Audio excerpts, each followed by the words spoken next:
Hello, welcome back to this series of lectures on cultural studies, which as you all know is being recorded under the aegis of NPTEL, or the National Program on Technology Enhanced Learning, which is a joint venture by the Indian Institutes of Technology and the Indian Institute of Science, Bangalore, India. We are now in the second module. In fact, we have been through a couple of lectures and discussions in the second module, which is entitled Key Concepts, and in the last lecture we talked about representation, which I had mentioned is not only a key concept in contemporary cultural studies, but is also, you could say, almost a pillar of cultural studies as we know it today, without which some of the key premises or some of the key axioms of contemporary cultural studies would not be articulated properly. So, today we are in part 2 of representation. As I had mentioned in the last lecture, I would be devoting 2 lectures to representation. So, let us have a look at what we did in the last lecture. First, we looked at the definition of representation given by Chris Barker in the Sage Dictionary of Cultural Studies. And let us look at this slide here. First, Barker says representation is a set of processes by which signifying practices appear to stand for or depict another object. Okay, so, this is one way of understanding representation in cultural studies. For instance, you see representation as a set of processes that looks as if they stand for or they depict another object or any cultural practice. Okay. In that sense, as Barker says, representation is an act of symbolism. Why? Because the moment you begin to represent or represent something, okay, any object, any cultural practice, etc., what happens is you take recourse to certain symbols, and those symbols usually are in the form of a language. So, this is one definition of representation. But Barker says, well, we have to you have to go beyond this and look at representation in a slightly different way, and here we look at the second paragraph here. He says, however, for cultural studies, representation does not simply reflect. Now, let us mark this. Okay. In the first case, we have words like stand for, depict, okay, through symbolism. But he says we should keep in mind that representation does not simply reflect, okay, in symbolic forms, even if in language or symbolic forms, things that exist in an independent object world. Okay. So, well, if representation does not truly reflect things, then what? Then he says, look at this, rather representations are constitutive of the meaning of that which they purport to stand for. Okay. As I mentioned in the last lecture, this is extremely important. Okay. Representations are not just symbolic reflections of meanings. The important point to note here is representations themselves are constitutive of the meaning. So, ultimately, as we can see in the next slide, ultimately representation is a map of meaning. As we remember, we had talked about representation being a map of meaning, pointers to meaning, but the second point is what is often reiterated by theorists and practitioners of cultural studies, that is this, that representation also constitutes that map. So, it is like what we call the recto and verso sides of a piece of paper. Okay. Can you separate the recto and the verso, both sides of a piece of paper. In the same way, the both sides are constitutive of the piece of paper. Okay. So, in the same way, that representation also constitutes those very maps of meaning which we say. So, it is not simply a pointer to meaning. Next, we saw this again by Barker, that representation is a matter of selection and organization. Okay? We select things, okay? We select what to represent. Okay? It is often held that you cannot, it is well nigh impossible to represent things in their totality. So, what inheres in the whole process of representation, as shown by Barker and several other critics, is this, that there are questions of power. Okay? There are questions of power which determine the selection and organization. Okay? Now, we read here, selection and organization that must inevitably be a part of the formation of representations. Okay? Therefore, as we see here, representation as power entails both inclusion and exclusion of aspects of things. Then we looked at Danny Cavallaro and his text, Critical and Cultural Theory, where we find a well written essay on representation, where he says that there is today a crisis, okay, in representation. What does it mean to say that there is a crisis in representation? It means that representation has been rendered problematic. Okay.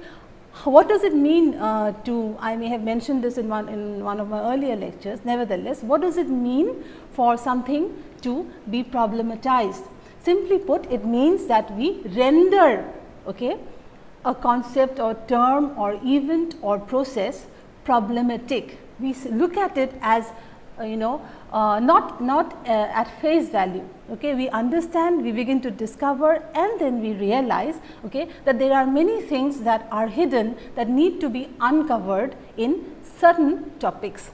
Okay, and representation is one, and hence he says that there is a crisis in representation, and contemporary cultural studies seeks, okay, to highlight these crises in representation. Then we also found, and I will go through the recap quickly, that the concept of representation here, the concept of representation is intimately connected with that of repetition. How is repetition important? And then further down in the last point you find that it could be argued that words, for example, are representations which only acquire meaning to the extent that they may be repeated, namely used in different contexts. Okay? It is you can use the word currency, cultural currency. Okay? Any thought, idea, concept, any theory gains cultural currency only if it is repeated. So, repetition is inherent in representation, and this is one of the first ways of realizing, okay, that representation is not a simple idea or concept, that representation needs to be sort of unpacked, needs to be queried, needs to be questioned from several angles. Then next, representations are also a vital means of supporting a cultural's ideology. Okay? We have already done, we've already discussed ideology within this module, I think in the second lecture, if I am not mistaken, second or third. In fact, there were 2 lectures devoted to ideology, and you will see that in cultural studies, these key concepts are not discrete concepts. Theorists discuss these concepts in relation to each other. I may have in the course of these lectures, taken up topics, and it may seem to some that it is a singular exercise, but it is not. Okay? Please remember that these are not, for instance, ideology, subjectivity, identity, representation, power, discourse. These are words that you cannot simply study in isolation. Okay? Every now and then, and the more you relate and correlate them, the more dense, the more sophisticated, okay, the better theorized your your answers are, your axioms are, in fact your understandings are. Okay. So, in this case representation is tied to ideology. Okay. Why? Now, if you look at which representations are going to be upheld as quote unquote the natural representations, only those which are supported and which are legitimized by ideology. Anything, any matter, any event, anything, any concept, name it, can be represented from several dimensions, from several aspects. Okay? And we need to understand that there are behind every sort of legitimized representation of anything, there are always the potential not used representations. So, this entails, this is also something that we had seen, this entails questioning, this is the word. Okay? To problematize, you need to question. Questioning many of the concepts and symbols which we are generally invited to take for granted as timeless, objective and a matter of common sense. So, now we will, this is the end of the recap, and we are moving into the rest of what I want to tell you or show you about and discuss about representation. Cavallaro also mentions a very important point. Okay? He says we do not talk only about representation. Tied to, okay, or as a corollary to the word representation is its opposite, okay, which is, he says, misrepresentation. Okay. He says when you talk about representation, we cannot do away with, in fact, the very problematization, right, of the term representation brings into discussion, okay, its seeming opposite, right, misrepresentation. So, let us read what Cavallaro has to say. Misrepresentation plays a central role in the construction of personal and collective identities. You would have thought, or we would have thought, that representation plays a central role. Here is Cavallaro suggesting, and or in fact arguing, that misrepresentation plays a central role, okay, in the construction of our identities. What we think we are often is a product of how our culture is a product of how our culture misrepresents us and how we misrepresent ourselves. Okay? So, it is as if all our representations, all our pronouncements, all our symbolic symbolic reflections on ourselves are incorrect. Okay? Culture misrepresents us, and in turn we end up misrepresenting ourselves. So, distortion is the next word. Distortion and misrepresentation are not secondary or accidental aspects of human experience. In fact, many might think that, well, okay, it is this representation is one thing and distortion is an aberration. Misrepresentation is an aberration, but Cavallaro says that you cannot even call it secondary or accidental representation. Okay? It is so much part and parcel of the representative process. So, let me read this again.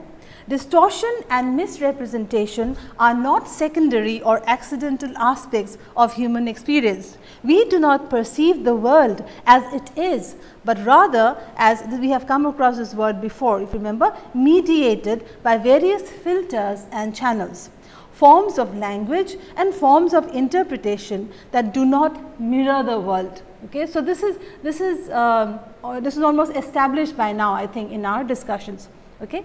Forms of language and forms of interpretation do not mirror the world, they actually construct it. It is given to us not as the world is or not as things are, they are mediated, they are channelized, okay, through various symbolic forms, thereby, he says, perpetuating or challenging its ideologies, right. So, therefore, these we find that let us look at this slide. Okay, you can remember it better if this presented diagrammatically or graphically. Misrepresentation and distortion are equally important words, words like the word representation is. Now, let's look at a book called named Key Concepts in Cultural Theory. This is another book. Those of it's like a glossary, but it's more than a glossary really. It's sometimes they give the historical development of certain terms. Nevertheless, key concepts that are used in theorizing culture are well written in these, or rather written out well in this book by Andrew Edgar and Peter Sedgwick. Now, they talk about representation in two ways. Okay.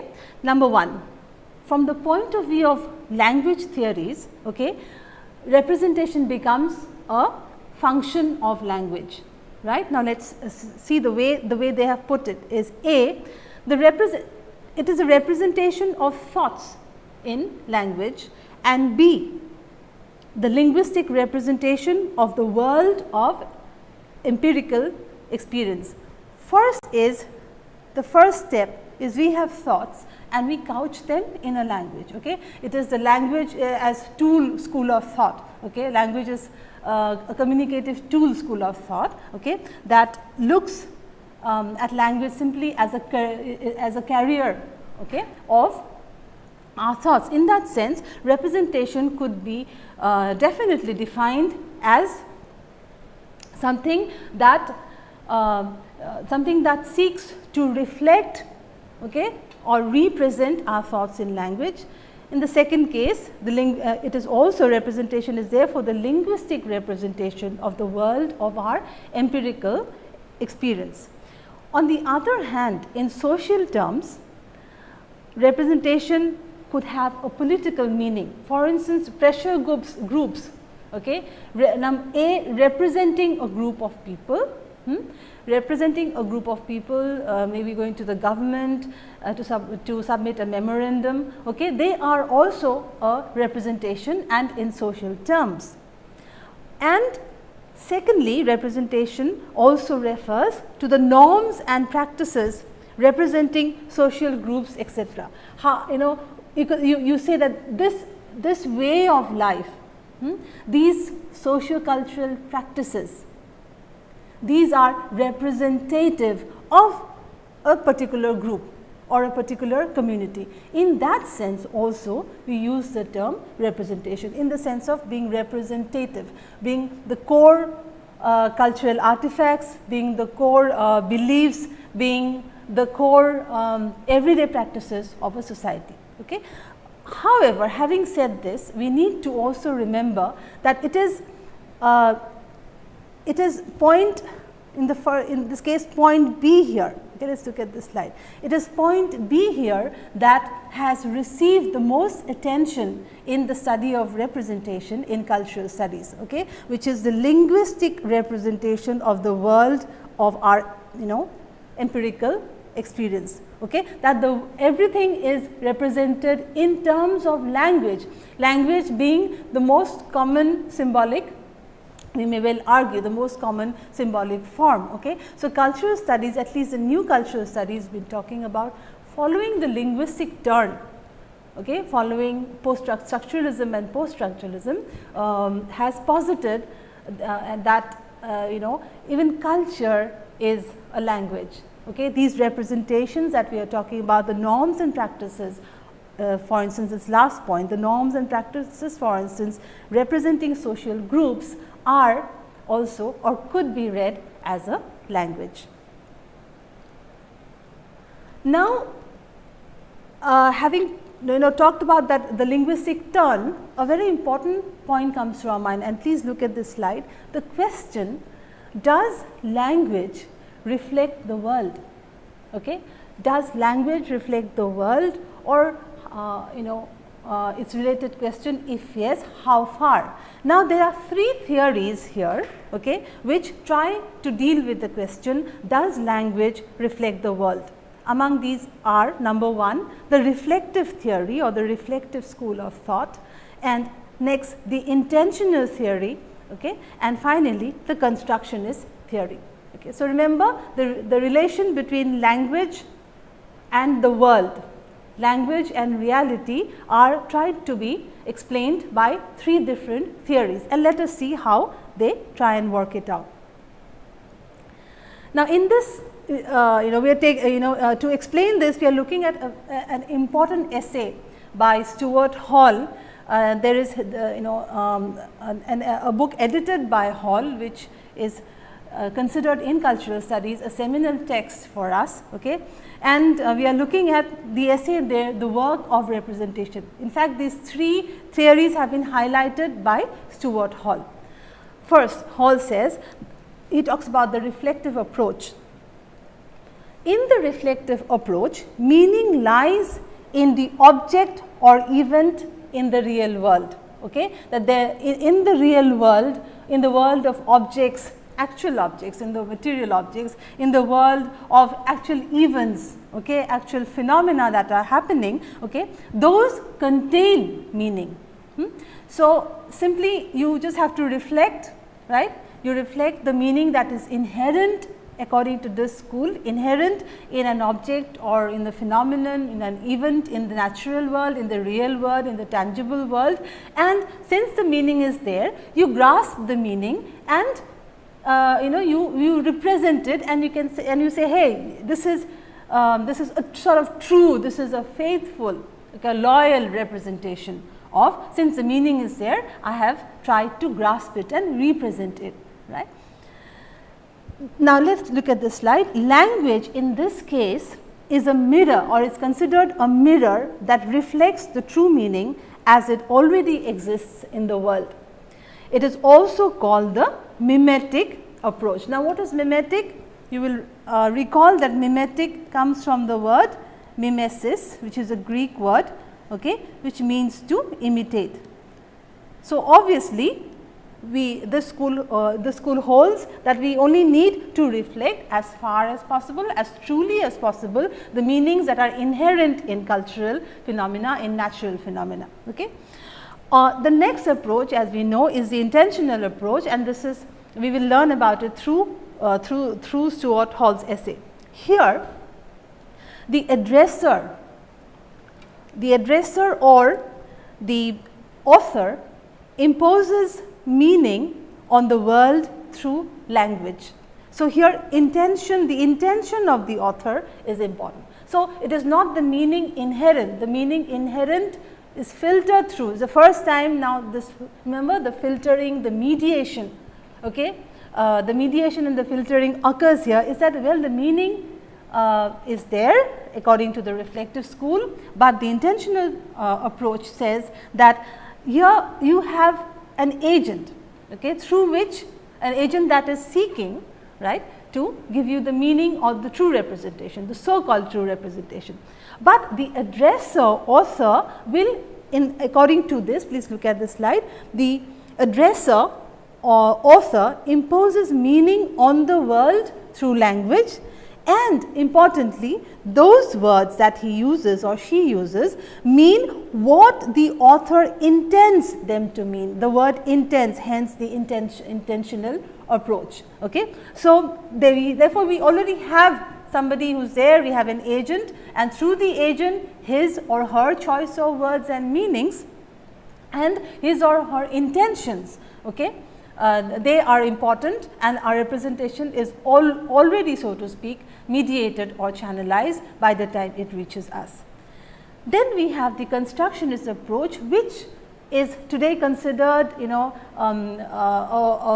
approach that is best suited to the understanding of not just representation, to the understanding of cultural studies in general, okay, to the understanding of so many things like power, like discourse, like ideology, like subjectivity and identity. Now, let us look at this slide. This is the constructionist approach as given to us by Stuart Hall.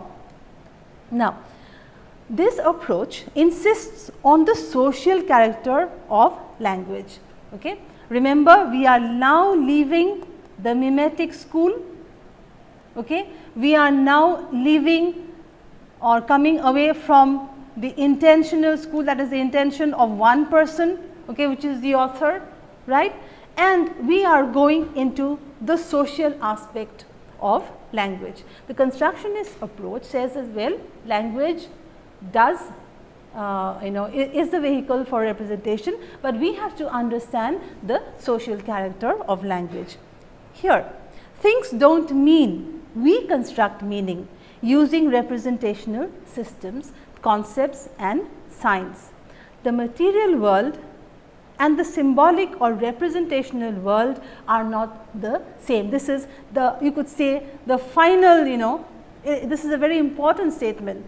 Okay? It is the final division or the delinking, if you use the word, this is the final delinking of the two domains, the material world, okay, and the representational world. I think a very radical thing to say when we consider, when we consider philosophy, when we consider cultural studies. The material world and the symbolic world of representation are not the same. Now, let us look at the slide please. Though representation does use material objects, okay, like images, sounds, bytes, etc., the meaning depends on the symbolic function of those objects. It is obvious, okay, as we saw in Saussure, saw in the lecture on structuralism in module 1. Okay. It is through sounds, it is through images that the message is conveyed. So, there is no doubting the fact that images, sounds, and in the case of the digital world, bytes are the carriers, okay. But the meaning depends on not again the images, the sounds, the bytes per se, right. The meaning depends on the symbolic function of those objects. Finally, as Hall suggests, meaning through representation symbols is relational. Okay. Meaning is relational. You will again go, you can refer to my lecture, to our lecture on structuralism, where we discussed how meaning is relational in a chain. If language is seen as a system of differences, a system of relations, a system of arbitrary signs which are called words, okay, and meaning being systemic, right, both systemic and systematic, comes about in a system of relations with one another. So, please remember that the constructionist approach is the approach which today is understood as a more sophisticated account of representation and what it is than the older, so to speak, accounts like the approaches like the reflectionist approach and the intentional approach. Therefore, now we need to further theorize it, and we need to understand the last one, the constructionist approach, as being a non-ontological approach. Okay. Now, we again come across, you will recall that we have come across the word ontological over and over again. Okay. We need to use this word because ontology has been a very powerful school of thought in philosophy, which sees things as inherently having meaning, or sees things in terms of essences that things have, right. Okay. So, it is important for us to realize that the constructionist approach is a non-ontological one. Okay. So, let us relate it to the three approaches. So, the first approach, if we say that now can we call it ontological? Definitely. The first approach is the reflectionist approach is ontological. Why? Because it has said that objects, remember, objects, events, phenomena, practices are where meanings reside. Okay. You simply have to be able to faithfully represent them. Okay. So, representation is finally non-ontological because it is here social, it is constructed, it is relational, and it is symbolic. Okay. So, by now I think we have discussed this enough, which is a constructed bit of it, and in some other slides I may come back to it as some other critics have talked about it. Now, again Stuart Hall. Stuart Hall, if you look at the slide, Stuart Hall says that both representation and culture are to do or have to do with shared meanings. Remember, again, meaning is an important term, meaning is an important concept in cultural studies, okay, after the linguistic turn especially, right. Our focus ultimately as practitioners of cultural studies would be to see how meaning is created. Now, in Stuart Hall's terms, therefore, both representation and culture, okay, is a matter of shared meanings, meanings that you and I share, meanings as members of a community share. Now, what is important here is that meanings are shared, all right, but meanings are not shared across cultures. Okay, that this is a very important point that Hall raises and other critics, other cultural theorists raise, is that they are shared meanings, all right, but let's not assume that meanings across all cultures are going to be shared. Now, language therefore is a to summarize these points, language is a representational system and the medium of perception and understanding. Now, we come to an important theoretical formulation given by Stuart Hall in the same work, and this is something that almost all all instructors of cultural studies would bring to your notice. Now, I am quoting from Hall, our circuit of culture, this is what I wanted to bring to you. Our circuit of culture suggests that in fact meanings are produced at several sites. Okay. Till now we thought that meanings are produced as representations, meanings are produced through language, meanings are produced through symbolization, but Hall gives us an important an important, it's almost like an important breakthrough in the sense that he says meanings are produced at several different sites, and please look at this slide, circulated through several different processes or practices. So, let us do away with the illusion that meaning is something that comes to us from only one medium or comes to us from medium of language, all right, but he would say next when we talk about the circuit of culture that meaning is produced at different sites, not only sites here, but meaning is circulated to us through different processes or practices. This is a further problematization and a further formulation of representation. So, meaning is constantly being produced and exchanged in every personal and social interaction in which we take part. Now, the interesting thing here is that it is not that meanings are given to us by books. It is not that meanings are given to us by scriptures or that meanings are given to us by canonical works. Meaning creation, okay, and the understanding of meaning, if you may use the word, the negotiation of meaning is something that happens every day. Okay. Now, let us look at this key sentence again. Meaning is constantly being produced and exchanged in every personal and social interaction that we take part. So, what is what is the lesson that we learn here? The lesson that we learn here, or the important point, is this, that meaning is always fluid, meaning is always flexible.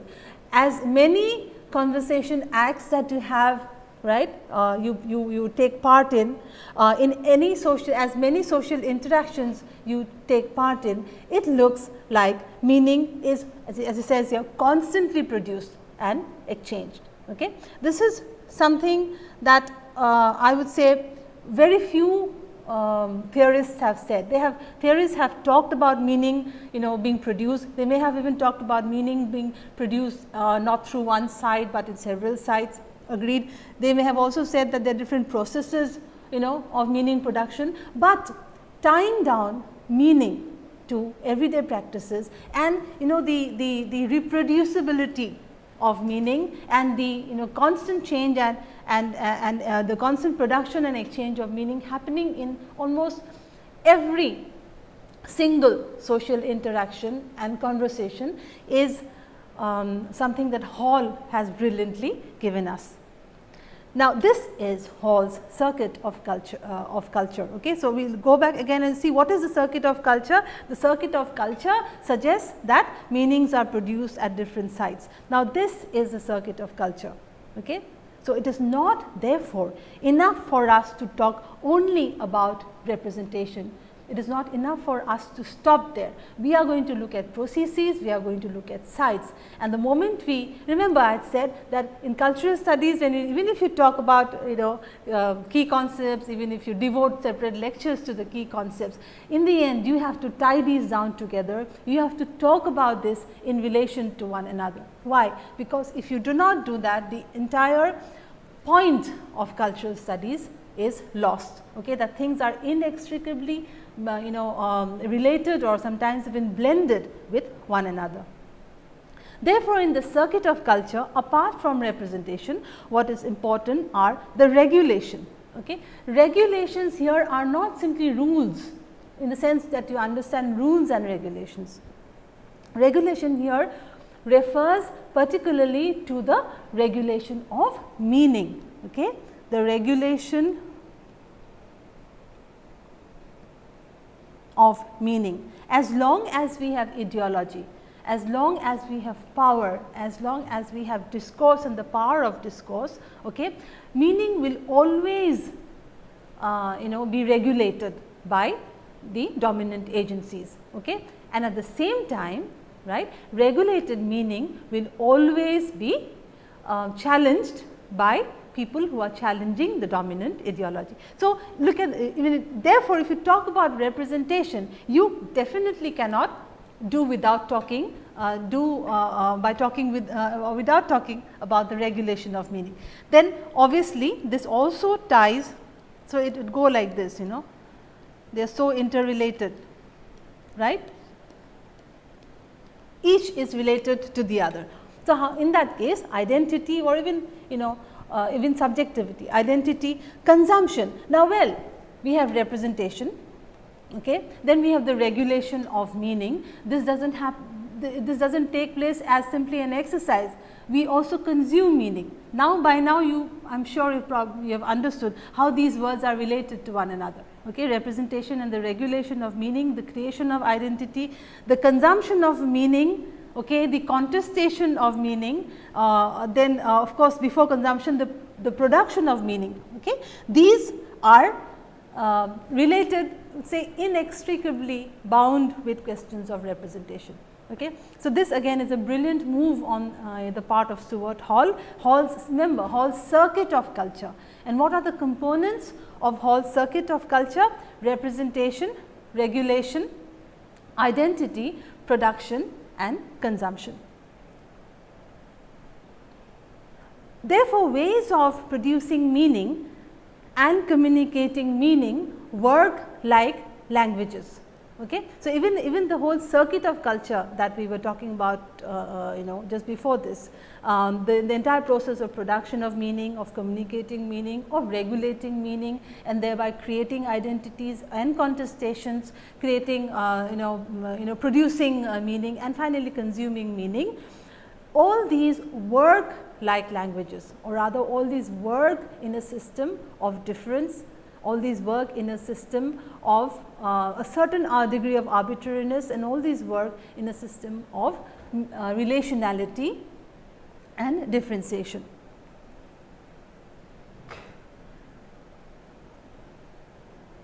Now, you may think that, well, okay, they work like languages. Is it because they are simply, they are simply written, they are simply verbal, or they are written or they are spoken? Is it why they work like languages? No, as is given here by the theorist, not because they are, these things, meanings work like like language. If you look at the slide before this, ways of producing meaning and communicating meaning work like languages.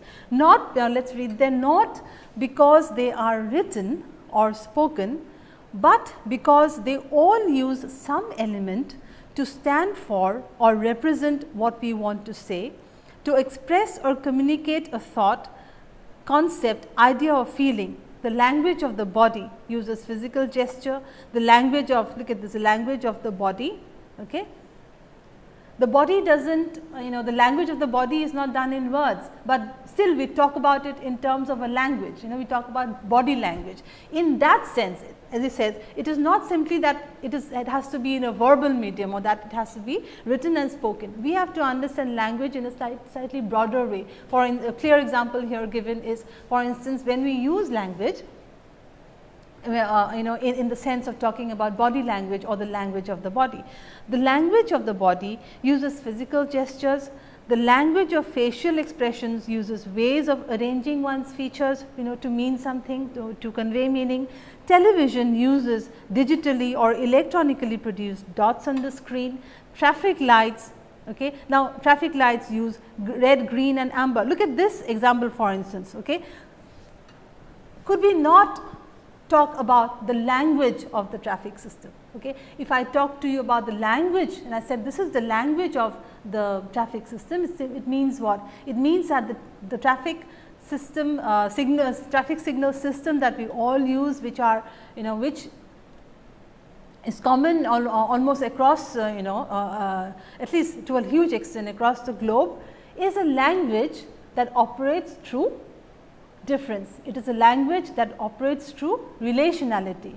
Remember in the example in Saussure's case, we had said that there may not be something ontological, okay, essential in the colors red, green and amber, red, amber and green, but through a system of difference of red being not amber, okay, amber being not green and so on and so forth, what happens is the system may be called a language. Why? Because it communicates. In this case, it is not in the verbal medium, right? It is not written or spoken. It is in the case of colors, but colors are used here as a language. So, whether it is a language of the body, whether it is the language of of the facial expressions, whether it is the language of bytes, okay, BYTES, language of bytes, okay, in the digital world, whether it is the traffic system. Okay. Look at this slide, their importance for language is not what they are, but what they do. Okay. When you talk about things as they are, you are talking about ontology. Remember, cultural studies is, if not out and out, it is in the ultimate analysis a non-ontological one. Okay. It is a non-mimetic one, a non-reflectionist one. And therefore, it says the importance here for all these language systems, right, is that it is not important what they are in themselves, but it is important as what is important is what they do, okay, the function, the fact, and in this case they all function like a language. Okay.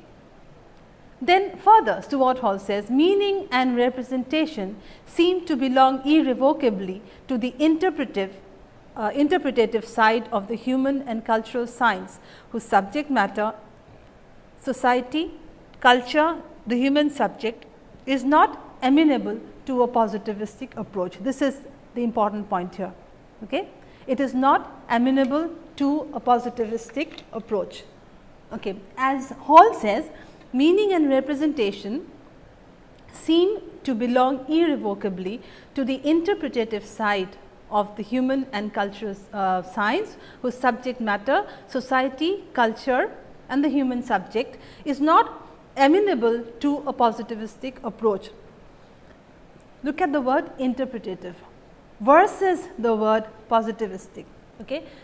When you talk in terms of theory, these are diametrically opposed, in the sense that if you have a positivistic approach, it means that you have something definite to say about, okay, any phenomenon.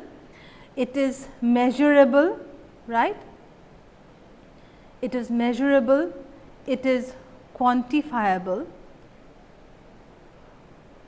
okay, so that you have something scientific, so called scientific or definitive to say or definite to say. On the other hand, when you look at interpretive, this is the point that he is making, meaning and representation. So look at the word irrevocably, you cannot, they are irrevocable. in the sense that you cannot, once you understand, the way it's you cannot revoke it, in the sense that you cannot take away that very quality that is there. Okay. Meaning and representation seem to belong irrevocably to the interpretative side of the human and cultural sciences. There are many interpretations to phenomena. Okay. This is the anti-positivistic school of thinking, right, versus the positivistic school, as we just saw, which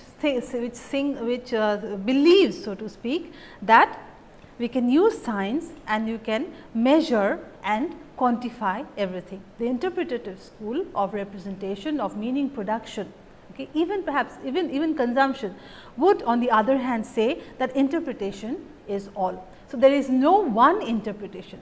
The moment you say that there is one interpretation or one representation or one true definite representation of something that is backed by positivism, something that is backed by measurability, quantifiability, you are then doing an act of power, okay, and you are what we call cancelling out. Okay. You are cancelling out other aspects, or you could say competing representations, which may not be or are not, right, quantifiable and measurable. So, we read on again, the necessarily interpretative nature of culture and the fact that interpretations never produce, this is important, this is the role of interpretation, this is what interpretation is, and this is what interpretation does not does not apologize for being, is this. Please look at the slide. Interpretations never produce a final moment of absolute truth. Interpretation, the interpretative approach to representation, okay, holds, asserts and argues that you can never produce a final absolute truth, and there is also never a moment of absolute truth. Okay.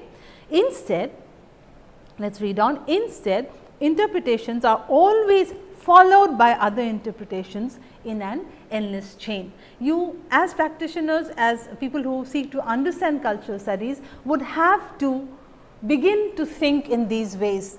Okay. It may seem that we are mostly, perhaps even in our school life, right, taught in a more or less positivistic manner, that this is this phenomenon is this, etc. When we move on to these higher realms of understanding, then we have to definitely accommodate the interpretative approach, okay, which says that every interpretation will be followed by other interpretations in an endless chain, right. And secondly, let us look at this. Any notion, okay, any idea of a final meaning is always endlessly put off or deferred. Okay. This has, of course, words like deferred, words like endless chain are from the post-structuralist school, particularly the theoretical formulations by Jacques Derrida. Okay. So, this kind of thinking, this kind of theorizing is directly affected or directly, could say, inspired, if you will, by the pronouncements by people like Jacques Derrida. Any notion of a final meaning is always endlessly put off or deferred. Cultural studies of this interpretative kind, or studies even of representation, for instance, of this kind, like other qualitative forms of sociological inquiry, are inevitably caught up in the circle of meaning. Okay. There is a circle of meaning, there is a certain circularity to it that you cannot avoid, and you better celebrate these kind of endless deferrals of meaning. We will talk about this later on, and we would like to show that this is not, okay, this does not mean irresponsibility, that nor does it mean the accommodation of ridiculous or outlandish kind of explanations. Okay. There is a certain logic to what is being said here. The giving up of responsibility, when one enters into this sort of an understanding or this kind of a theorizing, the giving up of responsibility is something that would not be done by a true scholar. A true scholar would understand this language, representation, okay, other aspects of culture as being characterized by this quality of interpretativeness, of interpretation and the deferral of meaning. Such a scholar who understands it as a systemic feature will not, it is a poor scholar who takes it upon himself or herself to be irresponsible, okay, both in one's theorizing and in one's living, okay, by taking off from this. Now, this is to be understood, as I said, as something that is part of the system, that is systematic.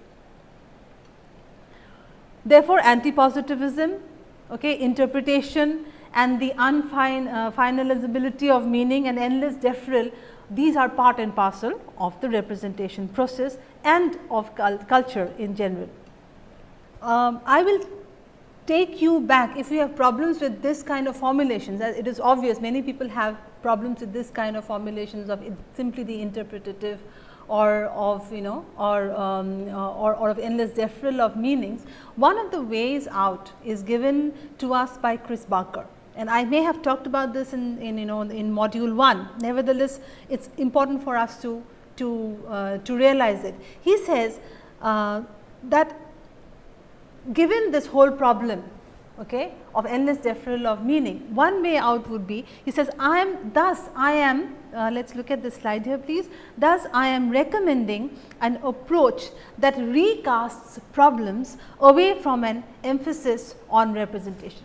Now, it is, you may think that, well, here is Chris Barker, who is a practitioner of cultural studies, who theorizes on culture, who agrees that representation is a very important part of cultural studies, and here he is telling us that we should move away from an emphasis on representation. He is not telling us here to move away from representation as a key concept per se. What he is saying is that, instead of following the endless deferral of interpretations, ad infinitum, even ad nauseum, he is saying that we will then have to recast the problems of culture, of cultural studies, of cultural practices by coming away from an emphasis, and here I would say an overemphasis, you can even couch it in that language, an overemphasis on representation, particularly representation from the linguistic turn point of view. That is the question, what is to the more mundane and pragmatic issues. For instance, how do we talk about X and for what purposes? Now, here in this case, you would, Barker would insist that instead of asking instead of asking whether this representation is true, whether this is ontologically the representation that we should take. There are many questions behind this. There are many questions of ideology, power, of discursive practices, okay, of politics behind this. Then he says one way is to avoid that ad infinitum talking about representation is we also, please look at this, we also ask this question, for what purposes are we talking about it? Okay. So, look at this word there, pragmatism. There is a certain pragmatism in the end. After all, we cannot discuss things like representation in abstraction all the time. We have lives to live out, okay. We have to carry on with our work, we have to carry on with our cultural practices, we have to carry on with our everyday lives, and that is why sometimes we do not throw the baby out with the bathwater. We say that representation is, yes, again representation is a pillar of cultural studies, but we also need to bring in the element of pragmatism and of asking questions like, when we are talking about X or when you are talking about any phenomenon or event or object, we need to ask for what purposes are we talking about. That is one way of what? That is one way of avoiding the pitfalls, okay, avoiding the pitfalls of talking talking continuously about the deferral of meaning. Therefore, what sometimes something is becomes constituted by the use of language within specific language games. Language games is what we had discussed.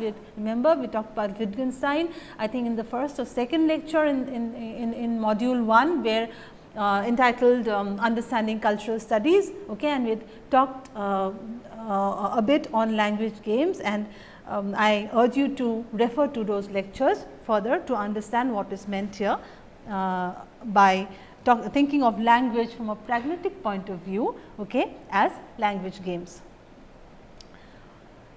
Then he says this therapeutic recasting of the question, okay, look at the word, so telling, this therapeutic. Why is it therapeutic? Okay, because it it, after all, the whole business of cultural studies has to be something that gives us understanding, an understanding which is therapeutic for our purposes. Okay. So, this therapeutic recasting of the question, what is cultural studies, into an inquiry about how we talk. So, it is a movement from what to how we talk about cultural studies enables us to see that cultural studies is not an object. Okay. If you keep talking about it all the time in terms of representation and deferral, then we are objectifying cultural studies as well.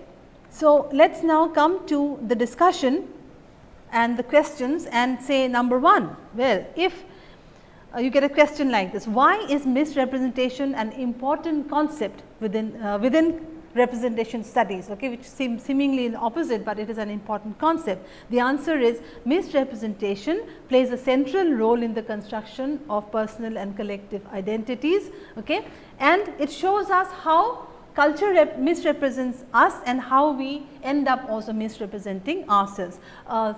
Kindred term here is distortion, and distortion and misrepresentations are, as argued by Danny Cavallaro, not secondary, they are not aberrations or distractions, okay. They are part and parcel of the representation process. Next, what according to Stuart Hall are the 3 approaches to representation, okay, and particularly to the question, does language reflect the world? The 3 are reflective approach, the intentional approach, and the constructionist approach, right.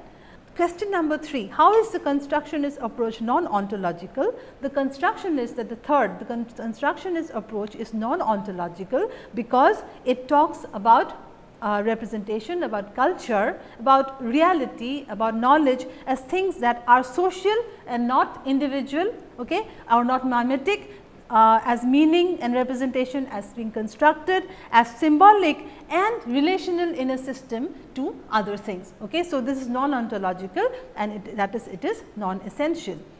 What does Stuart Hall mean by the circuit of culture? By the circuit of culture, he means that things are not, elements of culture are not to be seen in their singularity or not to be seen as discrete terms. The circuit of culture is such that representation, regulation, consumption, the production, okay, and finally identity and perhaps even some other terms here, okay, we could add here and improvise on it, are or they act in a whole circuit, right. It is again part of a system in which you cannot talk about representation without talking about the regulation of meaning. You cannot talk about the regulation of meaning without talking about identity. You cannot talk about consumption without talking about how meaning is produced in the first place, how things are represented in the first place. Okay. Our circuit of culture, as Hall says, suggests that in fact meanings are produced at different sites and are circulated through different processes or practices. You recall we had talked about this. This is what we have discussed in our in our deliberations on representation, and let me hasten to add again, like all the other concepts, okay, it is impossible to exhaust all the different shades, the different the different formulations on representation. In fact, you could even have a whole 40 lecture series on representation itself. However, my aim here in this lecture and in the lecture before this was or has been to bring to you the way it is understood, the way representation is understood in contemporary cultural studies, and B, by talking about practitioners like Stuart Hall, like Danny Cavallaro, and by using certain formulations like the circuit of culture and of pragmatism. I hope I have been able to just unpack a bit of what it means to be studying representation in cultural studies, and maybe in some other lectures in other modules the representation would come up again, but for now I hope this has been a useful discussion with you. Thank you so much.